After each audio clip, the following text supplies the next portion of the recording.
नमस्कार। आज आप दोस्तों से चलिए आज हम फिर से लाए हैं देश और दुनिया की तमाम छोटी बड़ी ब्रेकिंग न्यूज। तो खबरों को स्टार्ट करने से पहले एक छोटी सी रिक्वेस्ट है दोस्तों, अगर आप चैनल पर नए आए हैं तो चैनल को सब्सक्राइब कर ले और नोटिफिकेशन को भी ऑन कर ले और साथ में वीडियो को एक लाइक जरूर कर ले और वीडियो को अपने दोस्तों में ज़्यादा से ज़्यादा शेयर कीजिए। तो चलिए बढ़ते हैं खबरों की ओर। इसी बीच पर दोस्तों अगली खबर की ओर से कि तवांग मामले में संसद में तगड़ा हंगामा, विपक्ष के सदस्यों ने राज्यसभा में किया वॉकआउट। जहां दोस्तों आपको बता दें ये बड़ी खबर सामने निकल कर आई दोस्तों, अरुणाचल प्रदेश में तवांग सेक्टर में वास्तविक नियंत्रण रेखा एलसीपी पर भारतीय और सैनिकों के बीच चीन में हुई झड़प मामले को लेकर आज संसद में तगड़ा हंगामा हुआ है। विपक्ष इसी मुद्दे पर चर्चा की मांग पर अड़ा हुआ है और दरअसल अरुणाचल प्रदेश तवांग में भारत चीन सैनिकों की झड़प के मुद्दे पर रक्षा मंत्री राजनाथ सिंह ने सांसद में कल बयान दिया था कि उन्होंने कहा था कि भारतीय सैनिकों ने चीन की सैनिकों को एलएसी के खदेड़ दिया था और रक्षा मंत्री के बयान में अंतुष्ट कांग्रेस का दोनों सदस्यों के वॉकआउट कर दिया गया। वहीं पर एनसीपी सांसद फैजैया खान आज ने राज्यसभा में चीनी अतिक्रमण का मामला उठाया और कहा कि यह मसला राष्ट्रीय सुरक्षा के जुड़ा मसला है, इसे उठाने की इजाजत दी जानी चाहिए। राज्यसभा में उस पर अतिरिक्त इसकी इजाजत नहीं दी जाए। इसी को लेकर मैं आपको बता दें कि चीन और भारत के सीमा पर झड़प को लेकर संसद में आज तगड़ा हंगामा हुआ है, जिसके बाद मोदी को मुश्किलें बढ़ गई है। इसी बीच पर दोस्तों अगली खबर की ओर से कि कांग्रेस में शामिल हो सकता है रघुराम राजन। भारत जोड़ो यात्रा में राहुल गांधी के साथ कदम से कदम मिलाकर चले। जी हां दोस्तों आपको बता दें ये बड़ी खबर सामने निकल कर आई दोस्तों कि कन्याकुमारी से चलकर राजस्थान पहुंची कांग्रेस की भारत जोड़ो यात्रा में बुधवार को भारतीय रिजर्व बैंक की पूर्व गवर्नर रघुराम राजन भी शामिल हुए। इस दौरान वो राहुल गांधी के साथ कदम से कदम मिलाकर चलते हुए दिखाई दे रहे हैं। भारत जोड़ो यात्रा शुरू होने के बाद इस यात्रा में कई ऐसे लोग शामिल हुए जो कांग्रेस पार्टी के सदस्य नहीं हैं और बुधवार को रघुराम राजन ने भारत जोड़ो यात्रा में शामिल होने के बाद सवाल उठाता है कि क्या रघुराम कांग्रेस पार्टी में शामिल हो सकते हैं। दरअसल रघुराम राजन ने केंद्र की नरेंद्र मोदी सरकार की कई नीतियों को आलोचना कर चुके हैं और बुधवार को राजस्थान के सभी मेधपुर में बेड़ी से फिर से शुरू हुई यात्रा, जिसमें राहुल गांधी के साथ पूर्व आरबीआई गवर्नर रघुराम राजन भी चलते हुए दिखाई दे रहे हैं। दरअसल रघुराम राजन ने केंद्र सरकार की मौद्रिक नीतियों को कई बार आलोचना कर चुके हैं। इस दौरान राहुल गांधी ने इस यात्रा के साथ कांग्रेस के वरिष्ठ नेताओं के साथ भी कार्यकर्ताओं भी चलती हुई दिखाई दे रहे। रघुराजन के अलावा राहुल गांधी के सचिन पायलट और प्रतिभा सिंह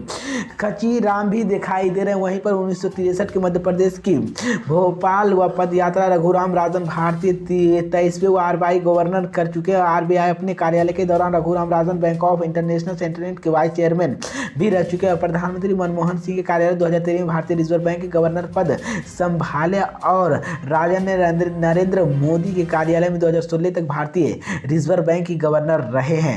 इसी बीच पर दोस्तों अगली खबर की ओर कि महाराष्ट्र कर्नाटक सीमा विवाद को लेकर अमित शाह ने दिया बड़ा बयान। जी हां दोस्तों आपको बता दें ये बड़ी खबर सामने निकल कर आई दोस्तों कि महाराष्ट्र और कर्नाटक में चल रहे सीमा विवाद को लेकर आज बड़ा दिन है। आज 14 दिसंबर के केंद्रीय गृह मंत्री अमित शाह ने दिल्ली में कर्नाटक और महाराष्ट्र के मुख्यमंत्री की बैठक बुलाई है और मामले में सुप्रीम कोर्ट में लंबित होने के कारण फिलहाल कर्नाटक और महाराष्ट्र के बीच सीमा विवाद को लेकर जल्द कई समाधान निकालने की उम्मीद नहीं है। इससे पहले भी 12 दिसंबर को महाराष्ट्र और कर्नाटक के चल रहे सीमा विवाद के बीच कर्नाटक के महाराष्ट्र वसुंधरा बेम्बाई और महाराष्ट्र के मुख्यमंत्री एकनाथ शिंदे भी मुलाकात हुई थी और विवाद के बाद दोनों मुख्यमंत्री के बीच यह पहली मुलाकात थी। अब 14 दिसंबर यानी आज दोनों राज्यों में मुख्यमंत्री इसी मामले को लेकर केंद्रीय गृह मंत्री अमित शाह की बैठक बुलाई और वो अमित शाह शामिल होंगे। इसी विवाद को पर फिर से बेलगावी देवादरी को लेकर हुआ, जिसके कारण महाराष्ट्र और कर्नाटक के बीच सीमा विवाद मंगलवार को 7 दिसंबर को और बढ़ा दिया गया। दोनों राज्यों की सीमा क्षेत्र में अंदर या दूसरे वाहनों की निशाना पर बनाया गया। इसी को लेकर अमित शाह ने मामले को लेकर लगातार सियासत गरमा रही है और कर्नाटक में कुछ ही महीने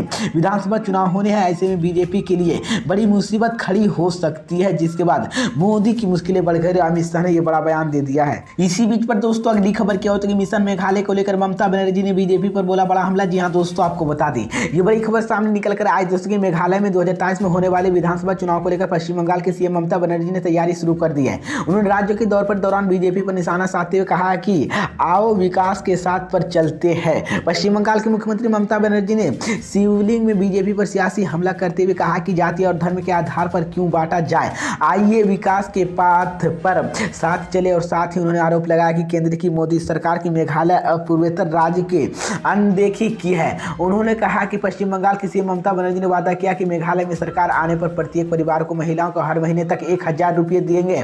और उन्होंने कहा कि कांग्रेस संगमा सरकार महिलाओं की अनदेखी की है। अगले साल शुरुआत में मेघालय में विधानसभा चुनाव होना है। इसी को लेकर ममता बनर्जी ने टीएमसी की तैयारी शुरू कर दी है। और पश्चिम बंगाल की सीएम ममता बनर्जी ने पिछले महीने असम मेघालय सीमा और झड़प पर जान गंवाने को लोगों को परिवहन के 5-5 लाख रुपए दिए थे।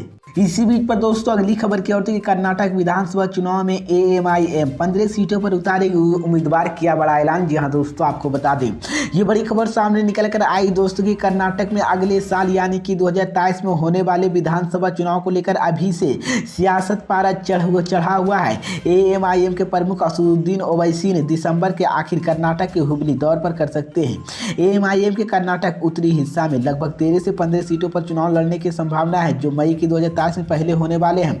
बताया जा रहा है कि एमआईएम के विजयपुरा शहर हुबली, धावरदान हुबली और वहां पर मध्य हुबली, धारवाड़, बेलगाम और उत्तर बिंद्री, यादगिर, रायचूर को लेकर यहां पर कर्नाटक में 2018 की विधानसभा चुनाव के दौरान एएमआईएम के जनता दल के समर्थन दिया था। और कर्नाटक में विधानसभा चुनाव के मई 2023 के पहले होने हैं।